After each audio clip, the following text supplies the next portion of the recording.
Muy buenas tardes, bienvenidos y bienvenidas a Había una vez una mujer. Hoy vamos a estar hablando de educación sexual, pero de cómo le explicamos a nuestros hijos acerca de sexo. ¿Cómo les hablamos de este tema que a veces es tabú, que a veces no nos animamos? Vamos a tratar de sacarnos todas las dudas, ¿eh? Y para eso ya está con nosotros la licenciada Laura Perone. Adelante, por favor, Laura, gracias por haber venido. Gracias por estar aquí. Otra vez en Había una vez una mujer, toma asiento, siempre que te convocamos estás, así que bueno, muchísimas gracias, ¿eh? Bueno, Laura, ¿cómo le hablamos a nuestros hijos del tema de sexo? Porque viste que es un tema que las mamás o los papás a veces no sabemos cómo abordar, desde cuándo tenemos que hacerlo, desde que preguntan, si no preguntan, ¿qué hacemos? O sea, ¿cómo tenemos que ir manejando esto con los más chiquititos? Bien, yo creo que en principio tendríamos que aclarar algunas cosas que serían interesantes para los papás tener en cuenta.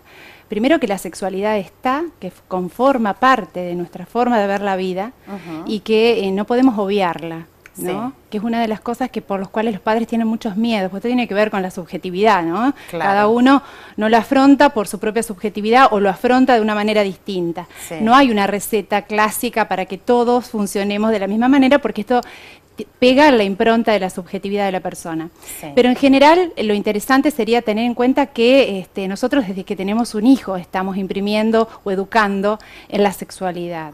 Entonces, desde que cambiamos pañales, o sea, no es una cuestión simplemente de lo que nosotros ponemos en palabras, sino también lo que ponemos en hechos. Entonces, es muy importante que hablar de sexo o afrontar el tema de la sexualidad es una doble tarea, que es totalmente visual, porque la mostramos, la vemos, la vivenciamos, y también es fundamental ponerla en palabras, ¿no? Claro. Porque muchísimas veces lo que pasa es que no la ponemos en palabras porque los chicos no preguntan, claro, pero en realidad el no preguntar está queriendo decir algo también, porque por algún lado los niños curiosos van a investigar, o sea, sí, esa es la realidad. Claro. Y depende mucho de la edad de cada uno de los chicos. O sea, claro, a ver, si tenemos los niños en general, los pequeños, los interpela es la curiosidad por su propio cuerpo, lo toman como un asunto totalmente natural, claro, y es la necesidad de conocerse, ¿no? Sí. Porque es como la necesidad de conocer su cuerpo. Entonces, las conductas de los chicos apuntan a explorar su cuerpo, a observar cómo ejercen la sexualidad los animales. Muchas veces los chicos preguntan por qué determinadas, qué hicieron, y se quedan muy asombrados con ese tipo de conductas, sí, que para ellos es muy natural, no se cuestionan como los adultos, y muchísimas veces frente a los medios de comunicación quedan como interpelados porque no saben, no entienden, y los papás ahí sienten real miedo. Porque, claro, ¿qué le decimos? ¿Qué le decimos? Claro. En realidad, la sexualidad no es una mera traspaso de información, o sea, nosotros no tenemos que pensar qué informamos, sino qué vamos a formar, qué queremos, ¿no? Porque nosotros desde nuestra conducta estamos formando y desde la palabra vamos a informar también. Claro. Entonces, es muy importante manejarnos con el lenguaje adecuado, sí, con el lenguaje real, el lenguaje que es, con las palabras correctas, claro, no disfrazar con palabras. Porque le ponemos como sobrenombres, ¿viste? Sí, a los órganos genitales, el de chochi, no sé. Sí, sí, a una suerte de sobrenombres que por ahí suelen ser risueños, sí, y que por ahí familiarmente también se manejan, sí, y demás, que no quiere decir que esté mal, pero lo importante es que los chicos se eduquen en un clima de confianza, ¿no? Sí. Sabiendo que la sexualidad... O decirle también el nombre que es. Exacto, ¿no? Totalmente, bueno, a eso apuntamos. La vagina, en fin, digamos. A eso apuntamos, claro, juntamente, a ser claros, sí, y a mostrar que la sexualidad no es ni buena ni mala, es. Es hermoso ejercer nuestra sexualidad, para eso vinimos al mundo también. Entonces, claro, cuando nosotros le damos una suerte de connotaciones, estamos imprimiendo ya la negatividad a la sexualidad. Claro. ¿No? Entonces, sí, si no queremos hablar del tema o si le esquivamos, también puede pensar que es algo malo o que hizo mal en preguntar el niño, ¿no? Entonces decir, bueno, ¿para qué pregunté? Mi mamá no sabe qué decirme. En general los adultos no saben qué decir, sí, es real. ¿Te encontrás en esa situación? Sí, pero me parece mucho más cauto, si no sé qué decir, mira, en este momento no sé qué responderte, qué responder a algo que no es. Claro. Porque el niño lo va a preguntar en otro lado. No nos olvidemos que los niños son curiosos. Claro. Entonces lo va a preguntar en otro lado y de otro lado quizás no obtenga la información certera. Claro. Che, Laura, y decime una cosa, por ejemplo, ¿a partir de qué edad les empezamos a hablar y de qué manera? En general los chicos preguntan. Ajá. Y los vamos a ver explorándose su cuerpo. También, entonces, tocándose. Exactamente. Y cuando se tocan, eso no es una conducta ni buena ni mala, es una conducta natural. ¿Y qué hay que hacer? Porque viste que las mamás entramos y las vemos a las nenas que se tocan y, no, bueno, no te toques. No, hay que hablarlo. Hay que hablarlo. Hay que A hablarlo. ver. ¿Qué estás haciendo? ¿Por qué lo haces? Sí. Fíjate. O sea, hay que ponerlo en palabras. O sea, Sí. cuando nosotros empezamos a poner en palabras las cosas, tenemos muchas más posibilidades de que todo sea más fluido y sea más natural. Pero viste que uno tiende a, bueno, sí, es difícil. Porque vos tendés a lo mejor a decirle no lo hagas. Y a lo mejor no hay que decirle no lo hagas. En realidad ¿no? los chicos en algún momento lo van a hacer, algún tipo de juego van a utilizar. No nos olvidemos que los chicos simbolizan el mundo Sí. a partir del juego. Sí. Entonces cuando los chicos juegan al doctor, a la mamá, Sí. al papá, a la cocinera, todo lo que implique definir un rol sexual, están ejerciendo la sexualidad. Fíjate desde el lugar que nosotros estamos hablando, no de la sexualidad pura, no desde la genitalidad, porque el conocimiento del niño no pasa por la genitalidad. No pasa por a ver cómo se hace tal cosa, sino por el conocimiento y la exploración de su cuerpo y por definirse como mujer, como varón o como va Está bien y es construyendo. natural que explore su cuerpo. Sí. Que quiera descubrir lo que se toque y frente a eso lo mejor que podemos hacer es charlar con ellos sobre ese tema. Sí. Bueno, ¿qué pasa? Por ejemplo, muchas veces empiezan a hacerlo en público también. O viste que las nenas en público como que se empiezan a mostrar esa cuestión de seducción. Bueno, esto ¿Qué- tiene qué que ver hacemos mucho con eso? la formación y con el modelo que tenemos, ¿no? Sí. Esto tiene que ser hablado porque tiene que ver con el famoso pudor, que podría definirse en otros términos, pero para ser más clara lo utilizo. Es decir, tiene que ver con el respeto por su propio cuerpo, Claro. ¿no? O sea, es socialmente correcto que la mujer no esté mostrando su cuerpo en todos lados, ni tocándose, ni demás, ¿no es cierto? Claro. Entonces, eso tiene que ver con poder mostrarle que su cuerpo lo tiene que resguardar, que Sí. es preciado tenemos para él, lo partes tiene, íntimas, exacto, claro. que lo tiene que cuidar, que hay determinados lugares que no puede mostrarlos en público, pero no los puede mostrar en público porque en realidad hay que mostrarles a ellos, bueno, vos ves que esto sucede, y generalmente los chicos No, claro. se dan cuenta, o sea, los chicos educamos mucho desde lo directo, no nos olvidemos que los chicos, su pensamiento está muy ligado a lo vivencial, Sí. no tienen un pensamiento abstracto, entonces Sí. ellos pueden pensar sobre lo concreto, sobre lo que ven Claro. y sobre lo que pueden simbolizar a partir de lo que ven. Claro. Pero si nosotros no los explicamos, dejamos que fluya como si fuera algo natural y resulta que después nos encontramos con adolescentes muy desinformados y mal formados, diría, más que Claro. desinformados, porque informados pueden estar, pero el tema es cómo formamos esta sexualidad. Claro. ¿No? Y cómo imprimimos en nosotras, las mujeres y los hombres, el tinte a esta conformación de la personalidad, porque por ahí nosotros decimos, bueno, los hombres con el machismo, y en realidad hay muchas conductas femeninas que son machistas, Claro. ¿no? Que tienen que ver con la definición de roles, o sea, porque no nos olvidemos que esto no es sexo, sino que hablamos de sexualidad, entonces hablando de Claro. cómo abordamos la vida a partir de ser mujer o de ser varón, ¿no? Claro. Entonces es muy importante por ahí como desmitificar esta cuestión, ¿no? Sí. De que hablarlo un poco más, un poco del todo más. sí, también- y en forma gradual, Sí. tratando de que los chicos puedan entendernos, es decir, no vamos a ir con conceptos elevados porque los chicos no lo van a entender, pero la realidad es que pueda ser gradual, que pueda ser sistemático, que pueda ser digamos, un momento que lo puedan abordar mamá y papá, que Claro. no sea un lugar en donde se ubique uno de los roles, o papá o mamá. Ajá. ¿No? Sí, vos viste que por ahí la mamá, bueno, habla con la nena, el papá con el nene. Eso más vale, digamos, que estén. En general hay edades que por ahí se puede prestar que esto se dé, sobre todo en la adolescencia. Sí. Pero sería interesante poder instalarlo como un espacio de diálogo familiar. Claro. No hablemos sobre sexualidad, pero sí, claro, sí, poder tomarlo como una instancia no está natural. mal tampoco. No estaría mal, ¿no? Como una instancia natural, ¿no? Decir, bueno, a ver, ¿qué te está pasando?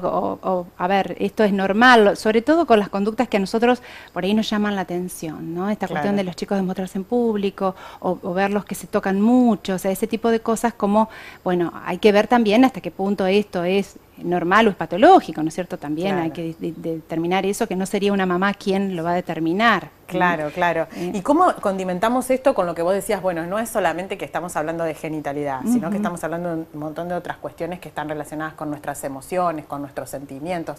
¿Cómo hacemos para completar eso en la edad temprana, digamos, de los niños? En realidad, en la edad temprana los chicos tienen mucha imaginación y aprenden desde lo que ven. Vuelvo a repetir Ajá. lo mismo. Entonces, ellos van a ver una mamá que afronta la el rol materno y el rol femenino es muy determinante en muchas cuestiones que tienen que ver con cómo se identifican, y el rol masculino también. Es decir, nosotros vamos a enseñar mucho más con lo que mostramos que con lo que decimos.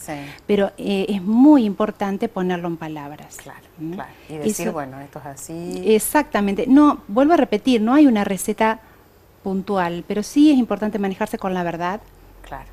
Como siempre, es decir, con la verdad, ser claros y mostrarse humanos en esto. Nadie tiene nadie sabe todo de todo, pero en esto hay que mostrar nuestra humanidad, es decir, bueno, sí, en esto, capaz que a mí no me sale muy bien, o capaz que yo... pongo cara de terror. Ajá, exacto, mostrarnos... Yo tengo una nena que a los 6, 7 años me dice un día en la mesa, mami, ¿por qué nosotras las mujeres tenemos los agujeritos y los varones no? Y yo me quedé y le digo, ¿qué agujerito, mi amor? Los de las orejas. Porque viste que cuestan estas cosas, ¿no? Sí, en pero general bueno, hay que naturalizar. Es que nos interpela bastante. Claro, qué agujerito, le digo. Bueno, en fin. Laura, como siempre, un placer tenerte acá con nosotros. Muy clara, como siempre. Te voy a contar una cosa antes de la pausa. Se viste que se vienen las recepciones, los casamientos, las fiestas de fin de año. Así que si todavía no tenés tu vestido, les recomiendo un lugar exclusivo con marcas exclusivas. Este es el lugar, no se lo pierdan. Pasarela, San Martín 1931 y Boulevard Galvez 1439. Pasarela, hay un vestido para vos. Bueno, no te olvides entonces que ahí hay un vestido para vos, ¿eh? Vamos a la pausa ahora, enseguida venimos.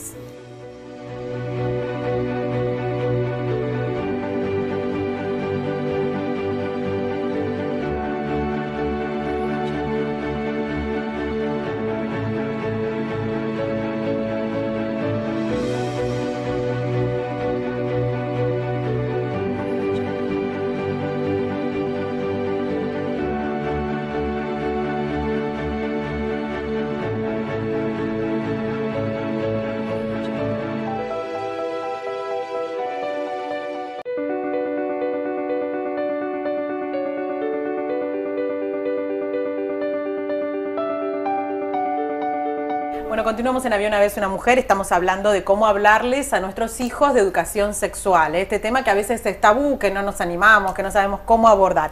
Y está con nosotros ahora la profesora Fernanda Pagura, que es docente, investigadora, extensionista de la UNL, así que le damos la bienvenida. Ya estuviste en nuestro programa, Sí, Fernanda, gracias, Gaby. Sí, estuve en otra oportunidad, obviamente hablando de los mismos temas, y que son los temas recurrentes en la vida profesional. Bueno, pero fíjate que ahora quisimos encararlo por el lado de cómo le hablamos a nuestros hijos, ¿no? Porque a veces los papás, como decía yo, por ahí tenemos miedo, no sabemos cómo encarar, ponemos cara de, bueno, en otro momento te contesto, ahora no puedo, bueno.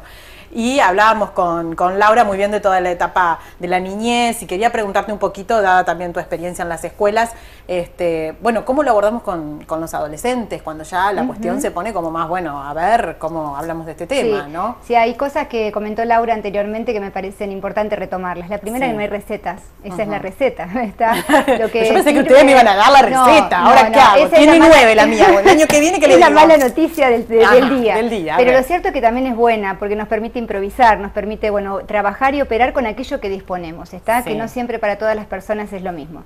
Lo segundo es poner en palabras, lo cual también nos cuesta bastante.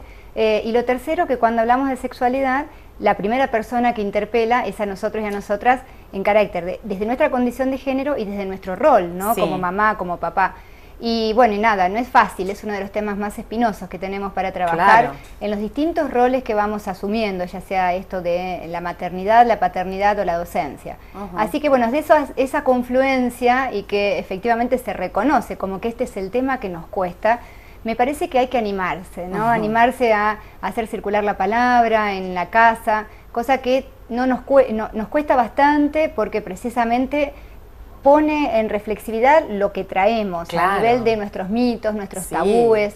¿Cómo viste que antes, no sé, no se hablaba mucho? Uno como que aprendía con las amigas, así, che, y de esto. Sí, en el mejor de los casos, que tampoco sabían demasiado.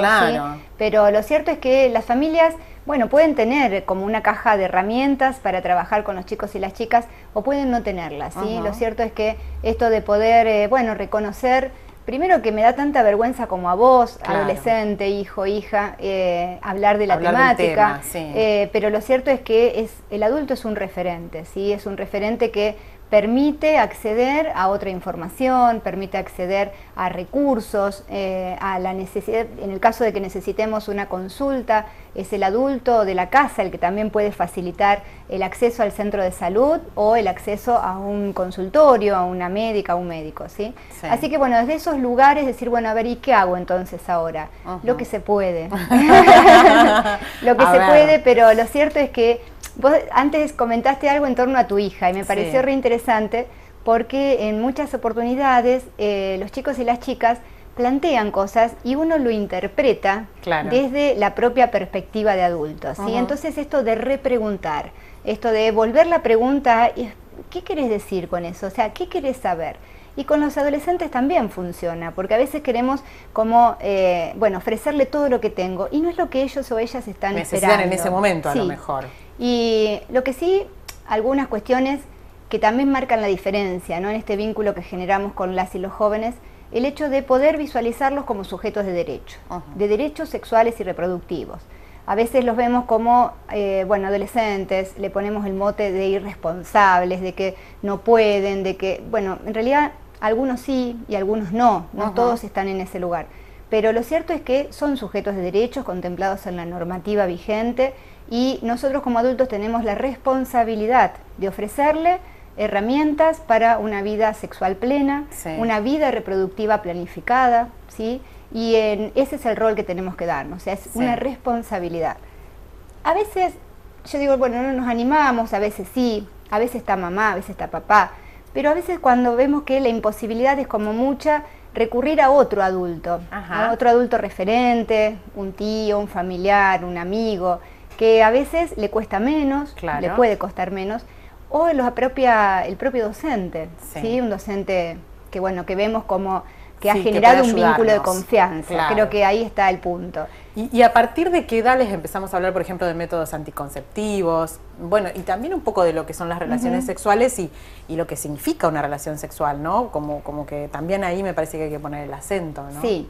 En realidad es un combo, un gran combo. Yo pondría lo primero es todo aquello que tiene que ver con el cuidado, ¿no? El cuidado del propio cuerpo y obviamente el cuerpo de la persona con la cual estoy, que no estoy solamente en una relación genital, ¿sí? Estoy vinculada de múltiples maneras.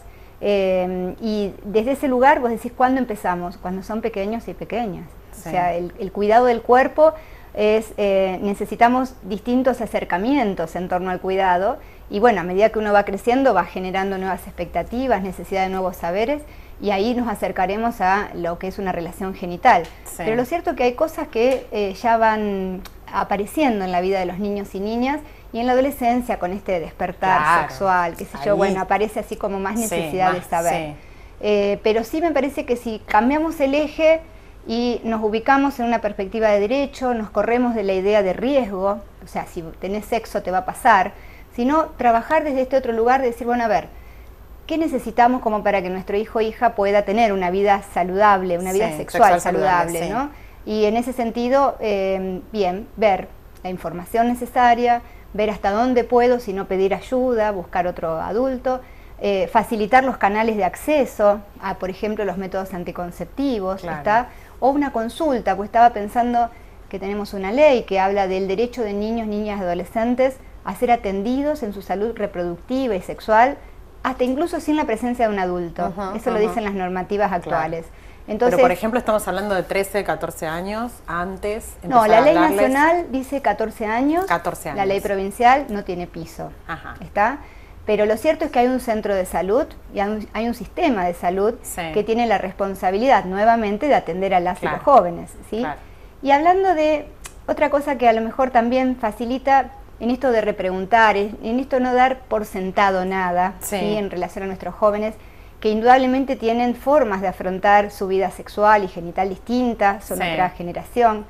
Me parece interesante empezar a hacer jugar la idea de que no van a resolver su vida sexual del mismo modo, que hasta incluso sus orientaciones sexuales no necesariamente van a ser las nuestras. Exactamente, las nuestras, y desde ese lugar pensar en la diversidad sexual y cómo acompañamos desde lo amoroso, ¿no? Desde la amorosidad, desde la confianza, estos procesos. Estoy pensando específicamente, por ejemplo, en las orientaciones en la homosexualidad, que precisamente en la adolescencia, bueno, ya desde niños y niñas el mandato se incorpora como lo normal y lo anormal, que es un paradigma que está absolutamente en crisis, es más, roto, porque no responde incluso a la normativa vigente ni a las teorías vigentes, pero lo cierto es que poder pensar en cómo preguntamos, cómo acompañamos. Entonces, una pregunta que parece banal, pero que es muy fuerte en el reconocimiento del otro como sujeto de derecho y es muy fuerte para habilitar la palabra, preguntar algo sobre tu pareja, si tenés pareja, en lugar de vemos una chica e inmediatamente suponemos que le gustan los chicos. Y vemos un chico y sostenemos lo contrario, que necesariamente va a buscar una chica como pareja amorosa, como no dar sujeto, por sentado, digamos. Exactamente, claro, habilitar. No habilitar a que pueda haber otra opción. Exacto, y acompañarlos en ese crecimiento incluso, ¿no? En el reconocimiento de aquello que les da placer, lo que va a ser su sujeto de deseo. ¿Está? Sí, también me parece que hay que poner el punto en el tema de... Sí, porque es verdad que a veces uno se desespera y dice, bueno, tengo que darle la información, este método anticonceptivo, el preservativo, pero bueno, eso está bien, pero además, bueno, poner el acento en todo lo que significa una relación sexual, esa relación con el otro, esa responsabilidad que significa ese cuidarme yo, cuidar al otro, y todo lo que se pone en juego, ¿no? Todos los sentimientos, todas las emociones, que no quede solamente en la genitalidad. Exactamente. ¿no? Eso me parece que también es importante, charlar de ese tema. Son las dimensiones que acompañan, ¿no? La genitalidad y que tiene que ver con todo esto que es la sexualidad, ¿sí?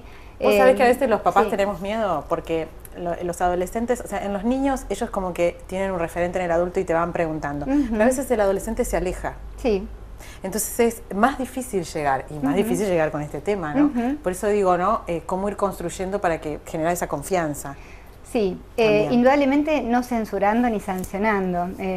Si le decimos al otro lo que tiene que hacer, lo que hacemos es alejar, ¿no? Generar más brecha. Claro. Decirle al otro lo que tiene que hacer es, lo que decimos habitualmente, bajar línea. Claro. De última, invitarlo a pensar juntos, invitarlos en términos de cuidado. Creo que es hasta una relación más democrática en la circulación de conocimientos, ¿no? Claro. Y en el vínculo, vuelvo a insistir, esto de la amorosidad.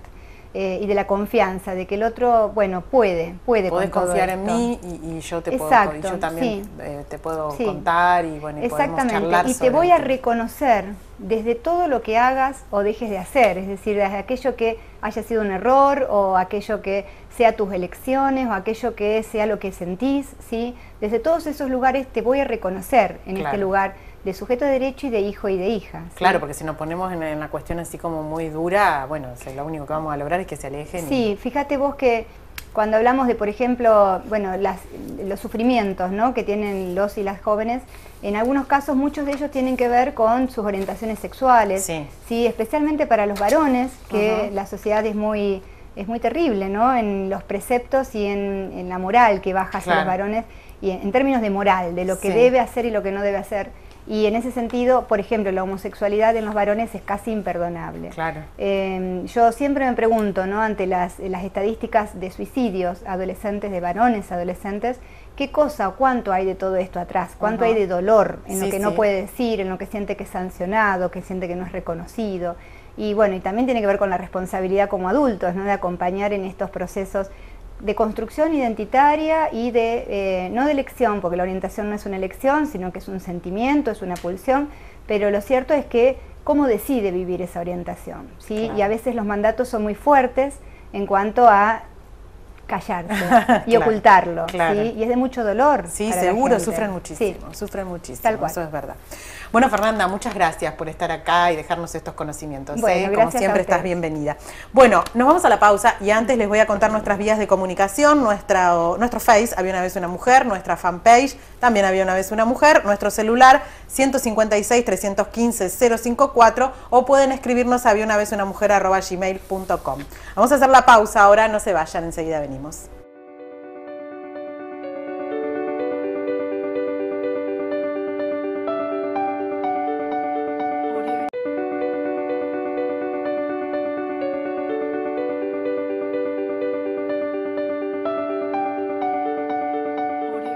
Bueno, estamos en el final de Había una vez una mujer. Como siempre está con nosotros Cristina Valari para recomendarnos algo para leer. Y hoy, bueno, se podría decir que acorde al tema. Cris, ¿cómo andás?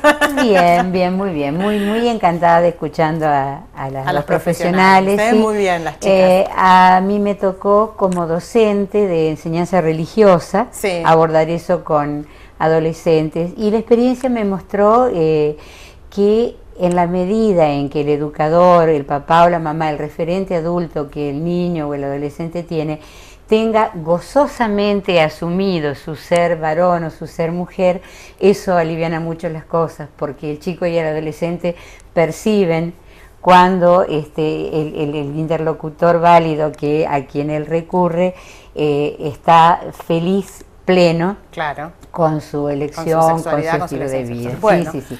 ¿Y qué tenemos ahí? ¿Qué traje? Bueno, ¿quién no hubiese dicho que íbamos a tener el Kama Sutra? Una reliquia porque es una edición que estaba en la vieja biblioteca familiar, muy antigua, ni siquiera encontré la fecha de edición. Son dos libros, el Kama Sutra y el Ananga Ranga. ¿Por qué los traje? A ver. Los traje porque los había leído hace muchos años y quedé gratamente sorprendida, valga el lugar común. ¿Por qué? Porque uno tiene popularmente la idea, uno piensa Kama Sutra, 64 dibujitos. Las posiciones. Esta edición, por ejemplo, no tiene dibujitos. Bueno, menos mal, porque eso de andar poniendo... no tiene dibujitos. Hay que ser contorsionista. Realmente hay que ponerse en la cabeza de el hombre oriental. Esto está escrito aproximadamente entre el siglo I y el siglo VI de la era cristiana. Fue traducido al inglés, del sánscrito al inglés, alrededor de 1883, o sea que la primera edición, que constó de 250 ejemplares en Europa, se dio en Inglaterra. Son muy interesantes. El Kama Sutra aquí está subtitulado como Manual de Erotología Hindú y el Ananga Ranga como Tratado de Amor Integral. Y realmente es muy maravilloso, porque tiene en cuenta, voy a poner algunos ejemplos, tiene en cuenta, por caso, el tema de la mujer pública. Fíjense lo que son las distintas concepciones mentales. La mujer pública para nosotros es una forma eufemística de llamar a quien ejerce la prostitución y se supone que es la persona que se oculta. Aquí, cuando habla de la mujer pública o de la cortesana, habla exactamente de eso, de la mujer que, a diferencia de la esposa o las esposas que permanecían en el hogar, lógicamente esto está dirigido al ciudadano relevante de casta superior, evidentemente, que podía permitirse el lujo de tener las esposas y además de tener relación social. Era la mujer que salía a la calle. La mujer pública o cortesana debía ser versada en pintura, en escultura, en filosofía, en poesía. ¿Por qué? Porque la concepción oriental, que se repite también, por ejemplo, en Japón, pero en este caso estamos hablando de la cultura hindú, le da a lo que nosotros llamaríamos la previa un lugar muy importante. ¿Y qué es lo importante de la previa? El ambiente grato, la conversación amena, de elevado nivel cultural, sobre todo, y en el caso de el Ananga Ranga, el tener en cuenta las necesidades de la mujer, la consideración hacia la mujer. Digo que más de un caballero occidental y actual ganaría mucho leer este tratado, ganaría mucho leyéndolo y entendiendo que la cuestión no es afuera la bombacha y a los bifes, no, nada que ver, ¿no? Realmente, por ejemplo, una cosa muy interesante es la gradualidad dentro de la sacramentalidad matrimonial que tienen los hindúes, la gradualidad, sobre todo con una esposa joven y virgen. Plantea que recién entre el 7º y el 10º día se consumara la unión conyugal. ¿Por qué? Porque los días anteriores el esposo consideradamente va educando con caricias, con abrazos, con conversación amable a la esposa, hasta que la esposa naturalmente esté dispuesta y sea ella quien brinde y reclame la unión conyugal. Por lo tanto, yo diría que interesante como para conocer otras culturas, pero para reflexionar también acerca de la dignidad que como varón y como mujer en el ejercicio de la sexualidad debemos tener. Bueno, como Así siempre, que, muchísimas gracias, Cris. bueno, altamente recomendable la lectura de hoy. Entonces, el Kama Sutra, ¿quién lo hubiera dicho? Bueno, no tenemos más tiempo, me dicen, así que nos vamos. Esperemos que les haya gustado el programa, que les haya servido, como siempre lo estamos haciendo con mucho cariño. Hasta nuestro próximo encuentro.